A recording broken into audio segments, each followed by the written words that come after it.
इसमें पहला प्रश्न है दोस्तों, संरचनात्मक परिवर्तन के लिए प्रेरित विकास की प्रक्रिया को कहा जाता है? आर्थिक विकास कहा जाता है या आर्थिक वृद्धि कहा जाता है? तो याद रखिएगा दोस्तों, संरचनात्मक परिवर्तन के लिए प्रेरित विकास की प्रक्रिया को आर्थिक विकास कहा जाता है। ऑप्शन नंबर ए सही है। आगे बढ़ते हैं। प्रश्न नंबर 2 है दोस्तों, आर्थिक विकास आर्थिक वृद्धि की तुलना में संकीर्ण विचार है, व्यापक विचार है, दोनों समान है या दोनों में बिल्कुल समानता नहीं है?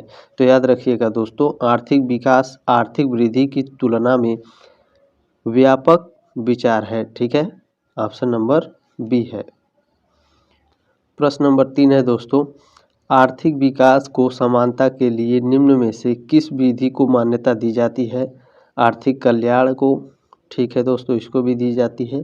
प्रति व्यक्ति आय को, इसको भी दी जाती है। राष्ट्रीय आय, इसको भी दी जाती है। यानी ऑप्शन नंबर डी सही है दोस्तों, इनमें से सभी। प्रश्न नंबर 4 है दोस्तों, निम्नलिखित में से कौन आर्थिक वृद्धि से संबंधित है? बढ़ता हुआ औद्योगिकरण, जी ये भी सही है। प्रति व्यक्ति निवल घरेलू उत्पाद में वृद्धि, जी बिल्कुल सही है ये भी। आय और संपत्ति का न्यायपूर्ण वितरण, जी ये भी सही है। यानी ऑप्शन नंबर डी है दोस्तों। ठीक है, इनमें से सभी आर्थिक वृद्धि से संबंधित है। प्रश्न नंबर 5 है दोस्तों, आर्थिक विकास के नवीन दृष्टिकोण में सम्मिलित किया जाता है भौतिक कल्याण में वृद्धि, गरीबी निवारण या पर्यावरण संरक्षण? तो याद रखिएगा दोस्तों, इनमें से सभी, ऑप्शन नंबर डी है। ठीक है, आर्थिक विकास के नवीन दृष्टिकोण में भौतिक कल्याण में वृद्धि को भी सम्मिलित किया जाता है, गरीबी निवारण को भी और पर्यावरण संरक्षण को भी। ध्यान से पढ़िएगा दोस्तों। ठीक है, मोस्ट इम्पोर्टेंट क्वेश्चंस है। प्रश्न नंबर 6 है दोस्तों, किंडलबर्जर के विचार को प्रदर्शित करने वाला समीकरण है? इन चारों में से कौन सा समीकरण है दोस्तों?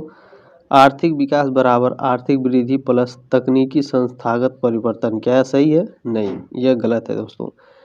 ऑप्शन नंबर बी है, आर्थिक वृद्धि बराबर आर्थिक विकास प्लस तकनीकी संस्थागत परिवर्तन। जी बिल्कुल ये सही है। ठीक है, मोस्ट इम्पोर्टेंट प्रश्न है दोस्तों, इसे स्क्रीनशॉट लेकर रख लीजिएगा, चाहे तो आप इसे लिख सकते हैं। ठीक है, किंडलबर्जर के विचार को प्रदर्शित करने वाला समीकरण है आर्थिक वृद्धि बराबर आर्थिक विकास प्लस तकनीकी संस्थागत परिवर्तन। प्रश्न नंबर 7 है दोस्तों, कौन सा घटक आर्थिक विकास से संबंधित नहीं है? सतत प्रक्रिया, वास्तविक राष्ट्रीय आय में वृद्धि, दीर्घकालीन एवं निरंतर वृद्धि या फिर ऑप्शन नंबर डी आर्थिक कल्याण में अनिवार्य रूप से परिवर्तन? तो दोस्तों ऑप्शन नंबर डी है। ठीक है, आर्थिक विकास से संबंधित इसमें कौन सा नहीं है? तो ऑप्शन नंबर डी है, आर्थिक कल्याण में अनिवार्य रूप से परिवर्तन आर्थिक विकास से संबंधित नहीं है। ठीक है, कुछ क्वेश्चंस ऐसे दोस्तों जो पढ़ करके ही आपको लगेगा कि यही क्वेश्चन सही है। ठीक है, प्रश्न नंबर 8 है दोस्तों, कुल राष्ट्रीय आय में वास्तविक वृद्धि को आर्थिक विकास का अभिसूचक मानने वाला कौन सा अर्थशास्त्री है? वेरी वेरी मोस्ट इम्पोर्टेंट है। तो ऑप्शन नंबर ए है दोस्तों, कुजनेट्स।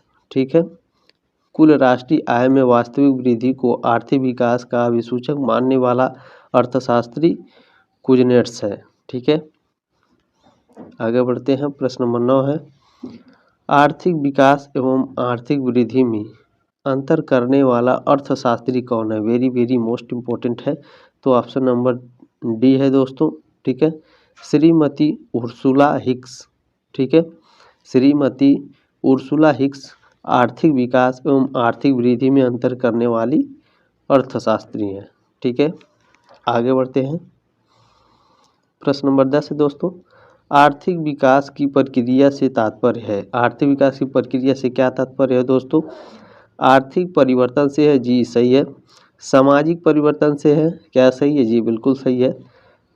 ऑप्शन नंबर सी है, नैतिक संस्थागत एवं संस्कृति परिवर्तनों से है, जी बिल्कुल सही है। यानी ऑप्शन नंबर डी है दोस्तों, उपरोक्त सभी। ठीक है, आर्थिक विकास की प्रक्रिया से ये सभी तात्पर्य है। दोस्तों इसको ध्यान से पढ़िएगा, जो सब्जेक्टिव टाइप क्वेश्चंस आपके आएंगे लिखने के लिए, वो इस टाइप के क्वेश्चंस आपको बहुत हेल्प करते हैं। ठीक है, तो इस टाइप के क्वेश्चन को ध्यान से पढ़ा करिए आप। प्रश्न नंबर 11 है, श्रीमती उर्सुला हिक्स के अनुसार आर्थिक विकास का प्रयोग किया जाता है। आर्थिक विकास का प्रयोग कहाँ किया जाता है? तो विकासशील देशों के लिए प्रयोग किया जाता है। ऑप्शन नंबर सी है।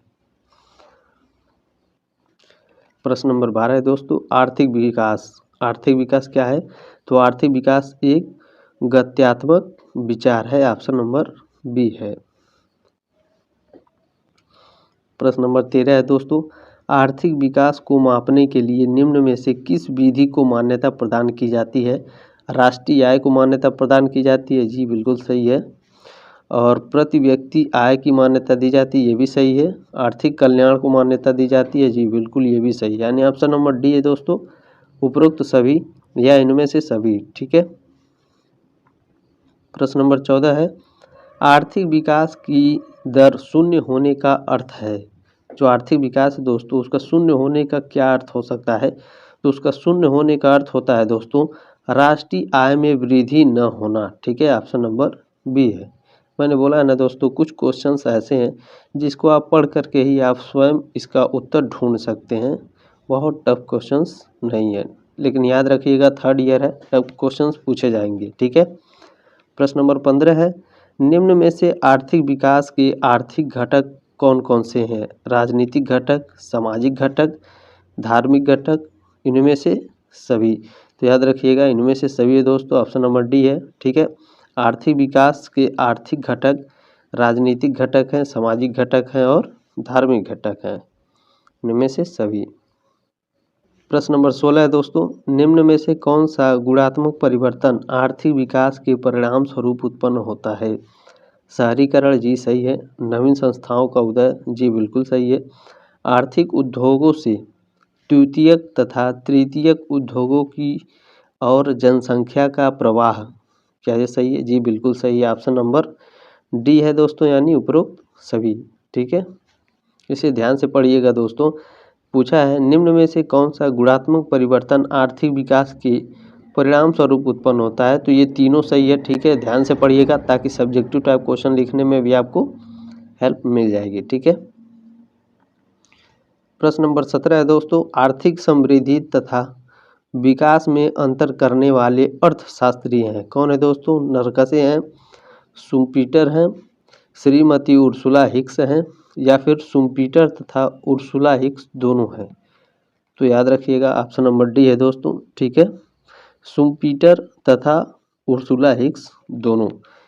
क्या है ये? तो ये आर्थिक समृद्धि तथा विकास में अंतर करने वाले अर्थशास्त्री हैं। प्रश्न नंबर 18 है दोस्तों, आर्थिक वृद्धि के संबंध में निम्नलिखित में से कौन सा कथन सत्य है? इनमें से कौन सा कथन सत्य है दोस्तों? आर्थिक वृद्धि का अर्थ है अधिक उत्पादन। जी बिल्कुल सही है, ध्यान से पढ़िएगा। आर्थिक वृद्धि में स्वाभाविक, क्रमिक व स्थिर गति से परिवर्तन होता है, इसे आर्थिक वृद्धि से संबंधित है। जी बिल्कुल संबंधित है। यह विकसित देशों से संबंधित होता है। जी बिल्कुल सही, यानी ऑप्शन नंबर डी है दोस्तों, उपरोक्त सभी। ठीक है, क्लास अच्छा लगे दोस्तों इसे व्हाट्सएप पर अपने दोस्तों के साथ ज़रूर शेयर करिएगा ताकि वो भी परीक्षा में आराम से अच्छे मार्क्स ला सकें। ठीक है, एक लाइक ज़रूर कीजिएगा दोस्तों। छठे सेमेस्टर के लिए सब्सक्राइब जरूर करिएगा। ठीक है, अगर आप सब्जेक्टिव टाइप क्वेश्चन पाना चाहते हैं दोस्तों तो मैं आपको इसका जो है मैं बुक्स, ठीक है, मैं बुक्स PDF बनाकर आपको उपलब्ध करा दूंगा। इसके लिए आपको दोस्तों टेलीग्राम ग्रुप का लिंक दिया गया है, आप उसे ज्वाइन करके मुझे डायरेक्ट मैसेज कर सकते हैं। ठीक है, मिलते हैं अगले क्लास में, तब तक के लिए जय हिंद, वंदे मातरम।